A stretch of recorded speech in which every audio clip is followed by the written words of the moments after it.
کیا آپ جانتے ہیں ایک ایسے صحابی رضی اللہ عنہ بھی تھے جنہوں نے اسلام قبول کرنے کے بعد ایک بھی نماز ادا نہیں کی، پھر بھی رسول اللہ صلی اللہ علیہ وسلم نے ان کے لیے جنت کی بشارت سنائی۔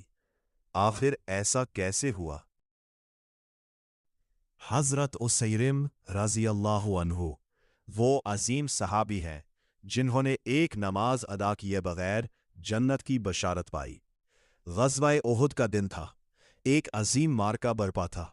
اسی دوران بنو عبد الاشہل قبیلے کے ایک شخص جن کا نام عمرو بن ثابت بن قیس رضی اللہ عنہ تھا، جنہیں اسیرم کہا جاتا تھا، اسلام کی طرف متوجہ ہوئے۔ اس سے پہلے وہ اسلام قبول نہیں کرتے تھے، لیکن غزوہ احد کے دن اللہ تعالیٰ نے ان کے دل کو ایمان کی روشنی سے منور کر دیا۔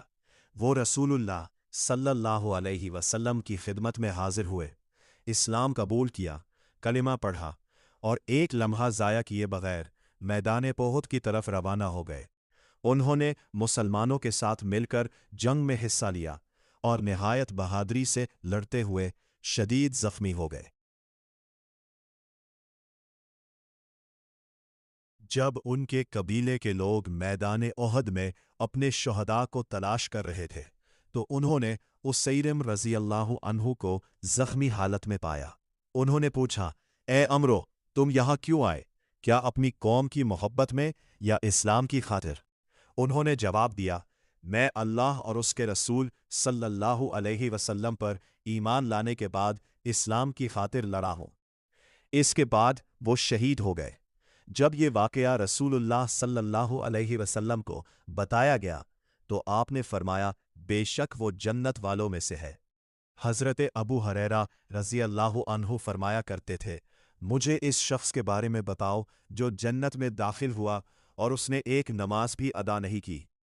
پھر وہ حضرت اسیرم رضی اللہ عنہ کا یہ واقعہ سناتے۔ یاد رکھے، حضرت اسیرم رضی اللہ عنہ نے نماز ترک نہیں کی تھی، بلکہ اسلام قبول کرنے کے بعد انہیں نماز ادا کرنے کا وقت ہی نہیں ملا۔ ایمان لاتے ہی انہوں نے اللہ کی راہ میں اپنی جان قربان کر دی اور اسی اخلاص کی بنا پر انہیں جنت کی بشارت نصیب ہوئی۔